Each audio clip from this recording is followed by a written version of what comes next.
दोस्तों नमस्कार, गुरुजी competitive exam channel पर आपका स्वागत करता हूं और यहां पर मैं नई नई इन्फॉर्मेशन लेकर आता हूं। इसी में आज मध्य प्रदेश में एक भर्ती और निकली है, उसके विषय में मैं जानकारी देना चाहता हूं।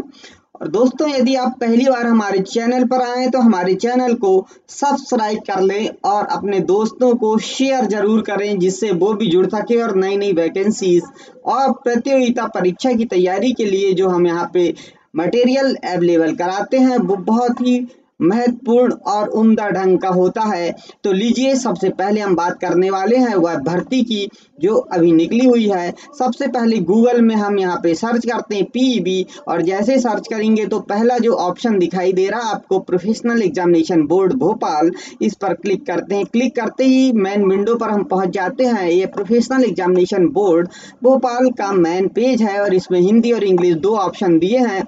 तो हम हिंदी पे यहाँ ट्राई करते हैं और देखते हैं जो भर्ती निकली है। पहला प्रेस विज्ञप्ति है जो जिसकी विषय में हमने पहले यहाँ पे जानकारी दे दी थी। इसके बाद में ऑनलाइन फॉर्म किसान कल्याण तथा कृषि विकास विभाग मध्य प्रदेश भोपाल के अंतर्गत ग्रामीण कृषि विस्तार अधिकारी कार्यपालिका एवं वरिष्ठ कृषि विकास अधिकारी पदों हेतु भर्ती परीक्षा 2020 प्रेस विज्ञप्ति नियम पुस्तिका है। तो यहाँ से प्रेस विज्ञप्ति और यदि नियम पुस्तिका आपको लेना है तो नियम पुस्तिका पर क्लिक करते ही आपको नियम पुस्तिका ओपन होगी। तो मैं यहाँ पे नियम पुस्तिका क्या है, पद कितने हैं, योग्यता क्या है, वो सारी बात आपको यहाँ पे बताऊंगा। इसको मैं डाउनलोड करता हूँ और देखिए मैं जैसे ही इसको डाउनलोड करता हूँ क्लिक करते ही एक नई विंडो ओपन हो जाती है मेरे सामने। और वह नई विंडो में आप देखिए यहाँ पर प्रोफेशनल एग्जामिनेशन बोर्ड भोपाल यहाँ पे लिखा हुआ है। चयन भवन मेन रोड 1 चिनार पार्क ईस्ट भोपाल से विज्ञप्ति जारी की गई है। यहाँ पे प्रोफेशनल एग्जामिनेशन बोर्ड का यहाँ पे ऑफिस है। तो किसान कल्याण तथा कृषि विकास विभाग मध्य प्रदेश भोपाल के अंतर्गत कृषि विस्तार अधिकारी एवं वरिष्ठ कृषि विकास अधिकारी पदों हेतु भर्ती 2020 के लिए विज्ञापन जारी किया गया है। परीक्षा संचालन एवं भर्ती नियम पुस्तिका की यहाँ पे जानकारी दी गई है। जो ऑनलाइन आवेदन पत्र की यहाँ पे बात की जा रही है, तो आवेदन पत्र भरने की आरंभ तिथि जो होगी 10/11/2020 होगी, यानी 10 नवंबर से आवेदन पत्र भरे जाएंगे।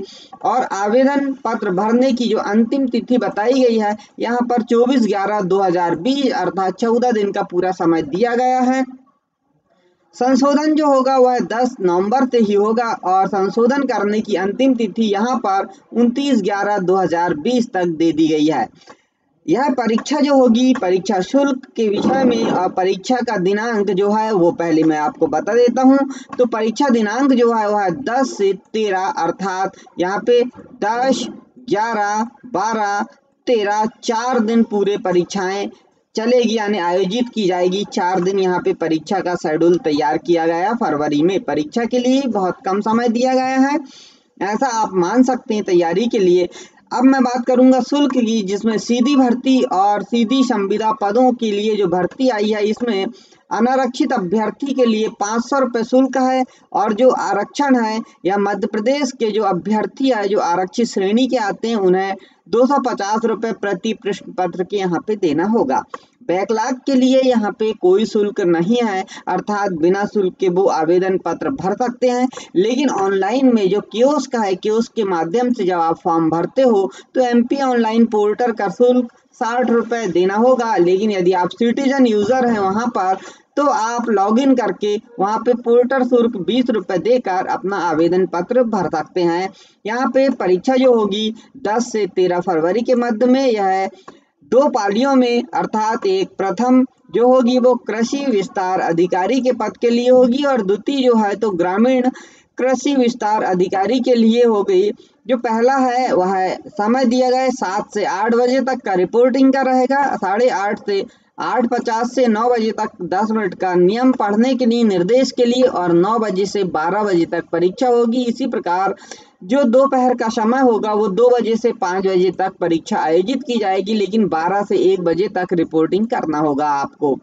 यहाँ पे कहा गया है कि आधार का पंजीयन अनिवार्य है। अभ्यर्थी जो है उन्हें यहाँ पे पंजीयन अनिवार्य होगा, आधार कार्ड होना यहाँ पे अनिवार्य होगा। यह कहा गया है। और भी जो नियम पुस्तिका दी गई है इसमें प्रमुख जो बातें हैं वो हमने आपको बताया। और जब परीक्षा होगी उस समय आपको मुख्य जो भी परिचय पत्र है वो लेकर जाना होगा। ऑनलाइन माध्यम से परीक्षा आयोजित की जाएगी। पूरी यहाँ पे पुस्तिका में यही बताया गया है। कंप्यूटर आधारित यह परीक्षा है। तो जो इसमें जो नियमावली है, पाठ्यक्रम जो है, इस पर भी हम चर्चा करने वाले हैं। पूरा धीरे धीरे हम एक एक बातों को आपको समझाते जा रहे हैं। यहाँ पे देखिए, पदनाम, वेतनमान और शैक्षणिक योग्यता के विषय में हम समझाते हैं कि सीधी भर्ती जो होगी इसमें वरिष्ठ कृषि विकास अधिकारी के लिए कुल 58 पद है और उनको यहाँ पर ओपन में जो पद है 33 है।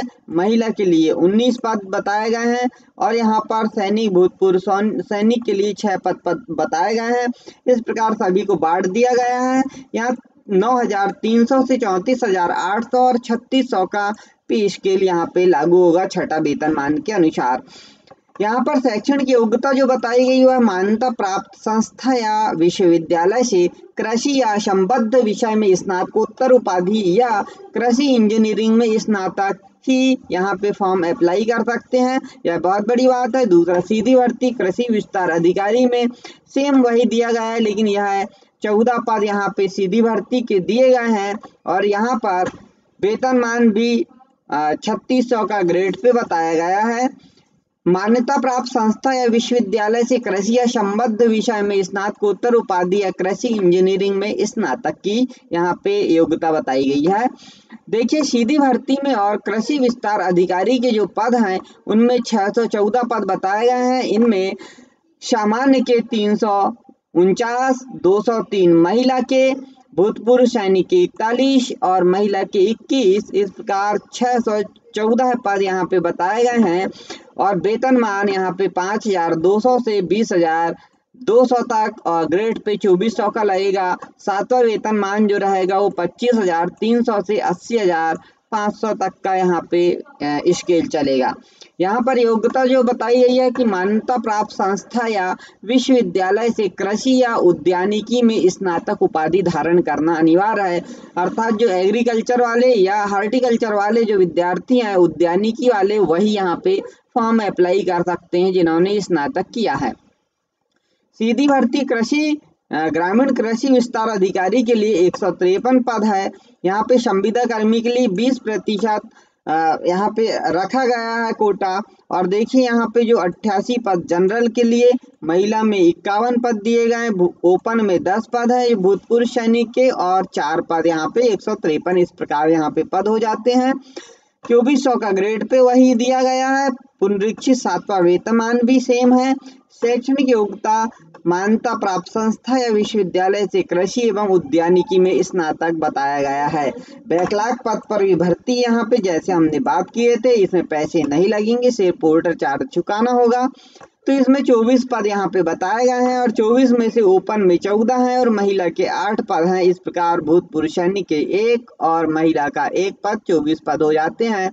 वही 2,400 का ग्रेड पे चलेगा। सातवां वेतनमान में 25,300 से 80,500 का पे स्केल रहेगा। मान्यता प्राप्त संस्था या विश्वविद्यालय से कृषि और उद्यानिकी में स्नातक उपाधि धारण करना होगा। नागरिकता अर्थात नागरिकता एवं स्थायी निवास के संबंध में जो है तो भारत का नागरिक होना चाहिए, नेपाल का नागरिक होना चाहिए। सिविल सेवा भर्ती अधिनियम 1961 के नियम कानून अंतर्गत प्रमाण पत्र दिया जाना भी आवश्यक होगा यहाँ पे। अर्थात यहाँ पे पूरे भारत देश का कोई भी व्यक्ति यहाँ पे फॉर्म अप्लाई कर सकता है। यह मध्य प्रदेश में इस प्रकार की भर्तियां अक्सर करके निकलती है, कोई रोक ठोक नहीं है। भले अन्य राज्य वाले यहाँ पे ना ले हम लोगों को भर्ती, लेकिन मध्य प्रदेश में सबके लिए खुला रहता है। मध्य प्रदेश के स्थायी निवासी नहीं है तो उन्हें अनारक्षित में गिना जाएगा, अर्थात इसके लिए उन्हें आयु सीमा में छूट भी नहीं मिलेगी। जो आरक्षण होगा उस आरक्षण के संबंध में मैं जानकारी देना चाहता हूं कि अनुसूचित जाति को 20%, अनुसूचित जाति जो है इन्हें 16%, अन्य पिछड़ा वर्ग को 27% और आर्थिक रूप से कमजोर जो है उन्हें 10% का आरक्षण यहाँ पे दिया जाएगा। परंतु जिला स्तर के पद जो होंगे सामान्य प्रशासन विभाग द्वारा जारी जिलेवार आरक्षण रोस्टर जो लागू होगा उसके अनुसार होंगे। यहाँ पे यही विशेष बात है। और मैं आपको यहाँ पे और भी जो जानकारियां हैं वो पूरी आप बिल्कुल पोर्टल पर जाकर इन्हें डाउनलोड करके पढ़ सकते हैं।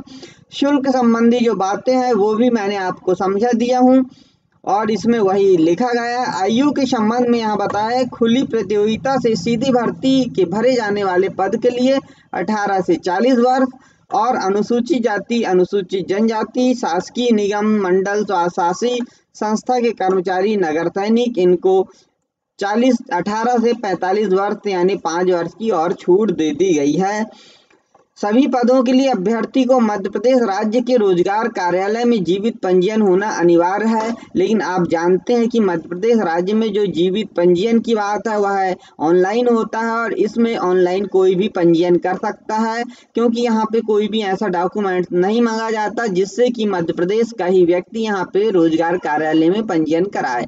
इसीलिए यह एक फॉर्मेलिटी जैसा होता है रोजगार कार्यालय में पंजीयन कराना, तो ये कोई बहुत विशेष बात नहीं है। रोजगार कार्यालय में आप पंजीयन करा लेना है। इसके लिए हम वीडियो बना के भी आपको दे देंगे। यहाँ पे आगे देखते हैं मध्य प्रदेश में और भी कुछ जो उम्मीदवार हैं उनके लिए आयु सीमा वगैरह और भी संबंध में कुछ चर्चाएं यहाँ पे पूरे मापदंड लिखे गए हैं या प्रतिशत अंक वगैरह भी दिए गए हैं कि कितने आरक्षित को और अनारक्षित को लेना पड़ेगा। तो आरक्षित को 50% लेना अनिवार्य है और अनारक्षित जो है जो अनारक्षित है उन्हें 50% लेना अनिवार्य है। जो आरक्षित हैं ST SC OBC EWS जो अभ्यर्थी है उन्हें 10% की छूट देते हुए 40% अंक लेना अनिवार्य यहाँ पे माना गया है। यहाँ पे और भी प्रवीणता सूची के संबंध में ही बताया गया है, लेकिन मैं ले चलता हूँ सीधे आपको जो पाठ्यक्रम दिया गया है उस पे कि इस प्रतियोगिता परीक्षा में पाठ्यक्रम क्या होगा और उसके अनुसार आपको कैसी तैयारी करनी है उस विषय में मैं आपको बताऊंगा। यहाँ पे जो गणना और गलत प्रश्नों के उत्तर कैसे देने हैं, उनके अंक कैसे मिलेंगे वह भी यहाँ पे समझाया गया है। हालांकि यह पद्धति भी दोषपूर्ण है क्योंकि प्रश्नों का जो चयन किया जाता है वो गलत जो होते हैं, वह कठिन और सरल के अनुसार प्रश्नों का चयन किया जाता है। लेकिन यह परीक्षा की पद्धति में नॉर्मलाइजेशन की प्रक्रिया लगाई गई है जो गलत है। लेकिन इसके लिए एक ही दिन सभी के पेपर होने चाहिए जिसमें नॉर्मलाइजेशन की कहीं से कहीं तक कोई संभावना नहीं होगी और सभी अभ्यर्थियों को फायदा होगा। और हम बताना चाहते हैं ऑनलाइन परीक्षा केंद्र जो है वो 16 जिलों में होंगे। भोपाल, इंदौर, जबलपुर, ग्वालियर, उज्जैन, नीमच, रतलाम, मंदसौर, सागर, सतना, खंडवा, गुना, दमोह, सीधी, छिंदवाड़ा, बालाघाट इन परीक्षा शहरों में परीक्षा आयोजित कराई जाएगी। और यहाँ पे मैं आपको बताना चाहता हूँ जो पाठ्यक्रम है हमारा वह पाठ्यक्रम पर ले चलता हूँ। अध्याय 4 में पाठ्यक्रम कुल 200 अंकों का पेपर होगा। सामान्य ज्ञान, सामान्य हिंदी, अंग्रेजी, गणित, विज्ञान, अभिरुचि और ये 100 नंबर के होंगे और टॉपिक में ये बटा हुआ है। अर्थात यहाँ पे आपको 14 अंकों का एक जो क्रम है सामान्य हिंदी 14 की, सामान्य ज्ञान 14 का, सामान्य अंग्रेजी 14 की, इस प्रकार से यहाँ 100 अंकों में विभाजित करके क्वेश्चन पूछे जाते 14 और जो संबंधित विषय होगा वहां पे 100 मार्क्स होंगे। इस पर आपको क्वेश्चन पूछे जाएंगे। इस प्रकार कुल 200 अंकों का आपका पेपर होगा। ये जो संबंधित विषय है, ये संबंधित विषय का पाठ्यक्रम जो है वह नीचे दिया गया है। Syllabus for agriculture for RAEO, इसमें पूरा सिलेबस दिया है। जनरल एग्रीकल्चर, एग्रोनॉमी और सोशल साइंस, इस प्रकार आप देखिए पूरा सिलेबस यहाँ पर। और इसी प्रकार syllabus for agriculture for SADO का भी सिलेबस यहाँ पे दिया गया है जिसमें पूरे यहाँ पे देखिए 10 बिंदु पर यह सिलेबस आधारित है। तो इन सिलेबस के आधार पर आपको तैयारी करनी होगी। तो दोस्तों आपको वीडियो कैसा लगा आप जरूर हमें कमेंट्स करके बताएं और लाइक करें या ना करें, लेकिन शेयर जरूर करें। और यदि पहली बार हमारे चैनल पर आप आए हैं तो हमारे चैनल को सब्सक्राइब करना ना भूलें। आज के लिए इतना ही, मिलते हैं नई जानकारी लेकर फिर किसी नए वीडियो के साथ। तब तक के लिए सभी को